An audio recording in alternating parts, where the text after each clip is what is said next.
নমস্কার সবাইকে, শুভ নববর্ষ। আজকের এই আনন্দঘন দিনে আমরা আপনাদের জন্য তৈরি করেছি এক সুস্বাদু বাঙালি খাবার।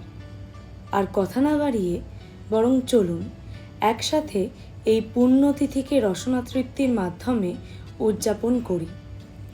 আজকের রেসিপি দই রুই বানানোর জন্য আমি এখানে ব্যবহার করেছি রুই মাছ, টক দই, পেঁয়াজ, আদা রসুন ও কাঁচা লঙ্কা বাটা, ভেজানো কাজু, শুকনো লঙ্কা, ঘি, হলুদ গুঁড়ো, সর্ষের তেল, তেজপাতা, এলাচ, লবঙ্গ, দারুচিনি, গরম মশলা গুঁড়ো, নুন এবং চিনি।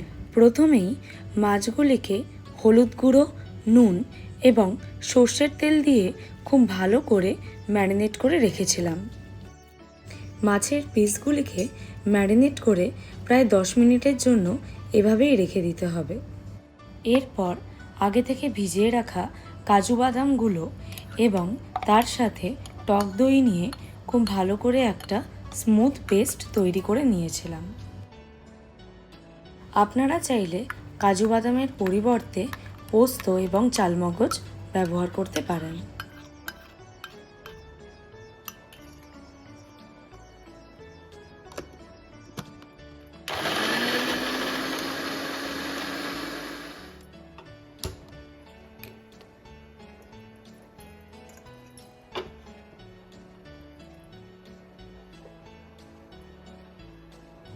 এরপর কড়াইয়ের মধ্যে 4 থেকে 5 চামচের মতো সর্ষের তেল দিয়ে সেটিকে কিছুক্ষণের জন্য গরম হতে দিলাম।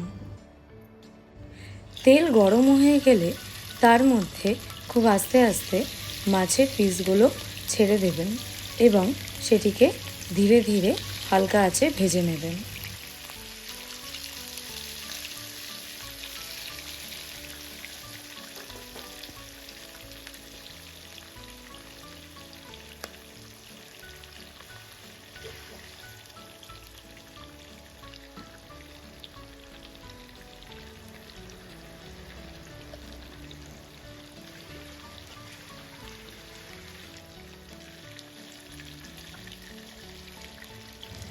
মাছের পিসগুলিতে হালকা ব্রাউন কালার এলে মাছগুলোকে নামিয়ে দেবেন। এই রেসিপির জন্য মাছগুলিকে কড়া ভাজার কোনো প্রয়োজন নেই। এরপর কড়াইয়ে বেঁচে যাওয়া বাকি তেলের মধ্যে শুকনো লঙ্কা, তেজপাতা, এলাচ, লবঙ্গ, দারুচিনি দিয়ে কিছুক্ষণের জন্য গরম হতে দিন। গরম হয়ে যাওয়ার পর এর মধ্যে আগে থেকে কেটে রাখা পেঁয়াজগুলো দিয়ে দিন এবং সেটিকে প্রায় 2 থেকে 3 মিনিটের মতো ভালো করে নাড়িয়ে নিন।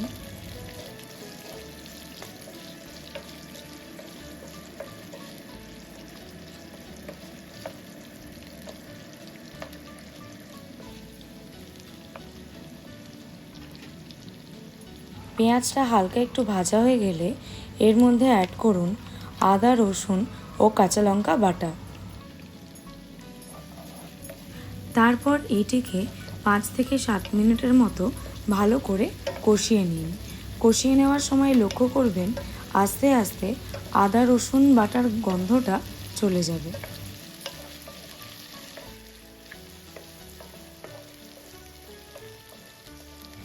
ভালো করে নাড়িয়ে নেওয়ার পর এর মধ্যে আমি অ্যাড করে দিয়েছিলাম আগে থেকে তৈরি করে রাখা টক দই এবং কাজু বাদামের পেস্টটি।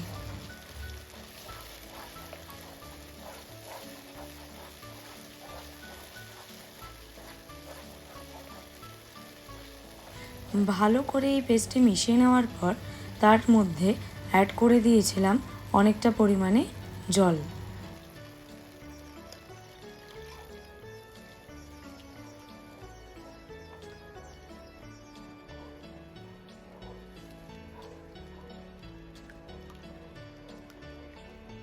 জল অ্যাড করার পর 2 থেকে 3 মিনিটের জন্য এটাকে খুব ভালো করে নাড়িয়ে এর মধ্যে আমি দিয়েছিলাম পরিমাণ মতো নুন এবং রঙের জন্য কিছুটা পরিমাণ হলুদ গুঁড়ো।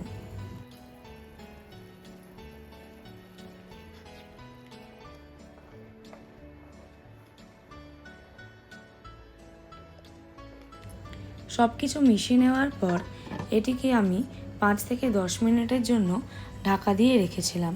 5 থেকে 10 মিনিট পর যখন ঢাকা খুলে দেখবেন ঝোলটি ভালো করে ফুটতে শুরু করেছে, ধীরে ধীরে এর মধ্যে আগে থেকে ভেজে রাখা রুই মাছের পিসগুলো দিয়ে দেবেন।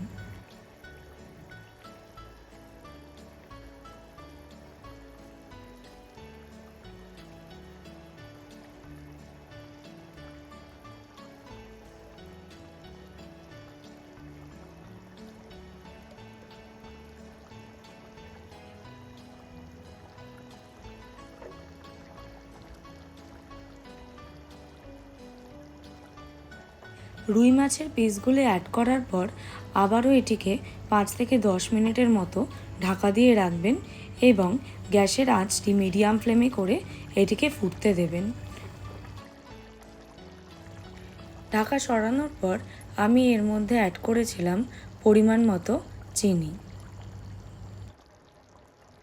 তারপর আবারও এটিকে হালকা হাতে ভালো করে নাড়িয়ে 5 মিনিটের জন্য ঢাকা দিয়ে রাখতে হবে।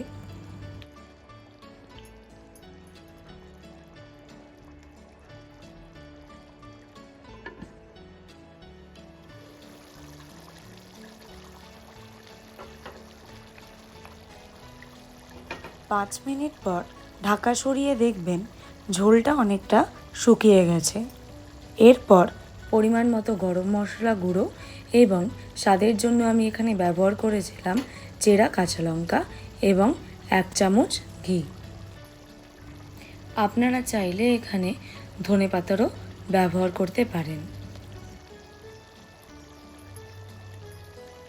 সব কিছু একসঙ্গে ভালো করে মেশানোর পর লাস্টবারের মতো এটিকে আবারও 5 মিনিটের জন্য ঢাকা দিয়ে রেখেছিলাম। 5 মিনিট পর ঢাকা সরিয়ে দেখবেন ঝোল প্রায় অনেকটাই শুকিয়ে গেছে এবং দই রুই পরিবেশনের জন্য তৈরি হয়ে গেছে। নববর্ষ উপলক্ষে পিস পোলাওয়ের সাথে পরিবেশন হয়েছিল এই দই রুই এবং শেষ পাতে ছিল আমের টক।